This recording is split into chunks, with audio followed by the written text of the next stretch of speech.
Hi മകളെ, plus one plus two എന്ന് പറയുന്നത് അത്ര ഈസി ആയിട്ടുള്ള കാര്യമല്ലാന്ന് നിങ്ങൾ 10ാം ക്ലാസ് കഴിഞ്ഞ് അന്വേഷണ സമയത്ത് കിട്ടിയിട്ടുണ്ടാവില്ലേ. എന്നാൽ ഈ plus one plus two board എക്സാമിന്റെ കൂടെ തന്നെ നീറ്റിനും ജെയ്ക്കും ഒക്കെ വേണ്ടി പ്രിപ്പയർ ചെയ്യുന്ന ഏറ്റവും പ്രീമിയം ഇൻസ്റ്റിറ്റ്യൂട്ടുകളിലേക്ക് എത്താൻ ആഗ്രഹിക്കുന്ന ഒരുപാട് മക്കളുണ്ട്.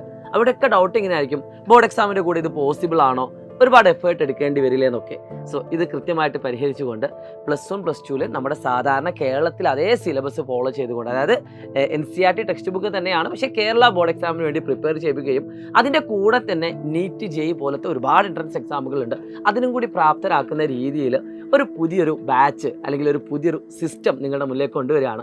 നിങ്ങൾ പല ആളുകളും നെക്സ്റ്റ് എക്സാം എഴുതിയ ആൾക്കാരായിരിക്കും. അവിടെയൊക്കെ നമ്മൾ ISP സ്കൂളുകൾ, നമ്മുടെ സൈലത്തിൻ്റെ സ്കൂളുകളിൽ പഠിക്കാൻ വേണ്ടിയിട്ട് നമ്മൾ യൂസ് ചെയ്യുന്നത് CBSE സിലബസ് ആണ്. പ്ലസ് വൺ പ്ലസ് ടുവിൽ തന്നെ സാധാരണ CBSE സിലബസ് ഉപയോഗിച്ചിട്ടാണ് പഠിപ്പിക്കാറുള്ളത്. എന്നാൽ പല കുട്ടികൾക്കും ഒരു ആഗ്രഹമുണ്ട്, സ്റ്റേറ്റ് സിലബസ് എനിക്ക് പഠിക്കണം, പക്ഷേ എൻട്രൻസ് ഒക്കെ കിട്ടണം എന്നുള്ളത്. തീർച്ചയായിട്ടും അത് മനസ്സിലാക്കിക്കൊണ്ടാണ് ഈ വർഷം മുതൽ നിങ്ങളുടെ മുന്നിലേക്ക് കേരളത്തിലുള്ള മുഴുവൻ സെൻറ്ററുകളിലുമായിട്ട് ഈ സ്കൂളുകളിലേക്കുള്ള അഡ്മിഷനുമായിട്ട് ബന്ധപ്പെട്ടുകൊണ്ട് എക്സാം നടത്തുന്നത്. ഈ വരുന്ന 28-ാം തീയതി രാവിലെ 10 മണി മുതൽ 11:30 വരെയാണ് നമ്മുടെ എക്സാം കണ്ടക്ട് ചെയ്യുന്നത്. കേരളത്തിൽ എവിടെയും നിങ്ങൾക്ക് അപ്ലൈ ചെയ്ത് നിങ്ങൾക്ക് ഇഷ്ടപ്പെട്ട സെൻറ്ററിൽ പോയിട്ട് എക്സാം എഴുതാൻ പറ്റുന്നതാണ്. ഇതിൽ നിന്നും തിരഞ്ഞെടുക്കുന്ന വളരെ കുറച്ച് കുട്ടികൾക്ക് മാത്രമാണ് നമ്മൾ സീറ്റ് കൊടുക്കുന്നത്. അതുകൊണ്ട് തന്നെ എല്ലാ SSLC കഴിഞ്ഞ plus one plus two science എടുക്കണമെന്ന് ആഗ്രഹിക്കുന്ന വിദ്യാർത്ഥികൾക്കും, അതായത് സ്റ്റേറ്റ് സിലബസിൻ്റെ കൂടെ തന്നെ ഇതിന് പ്രിപ്പയർ ചെയ്യണമെന്ന് ആഗ്രഹിക്കുന്ന, സൈലം സ്കൂളിൽ വന്നുകൊണ്ട് നിങ്ങൾക്ക് പഠിക്കണമെന്ന് ആഗ്രഹിക്കുന്ന വിദ്യാർത്ഥികൾക്ക് ഈ വീഡിയോ അയച്ചു കൊടുക്കുക.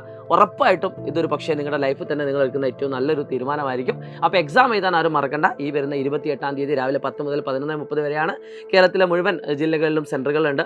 നിങ്ങൾക്ക് താഴെ തന്നിരിക്കുന്ന ഫോം ഫില്ല് ചെയ്തുകൊണ്ട് നിങ്ങളുടെ സെൻറ്റർ ഏതെന്ന് നിങ്ങൾക്ക് തിരഞ്ഞെടുക്കാവുന്നതാണ്.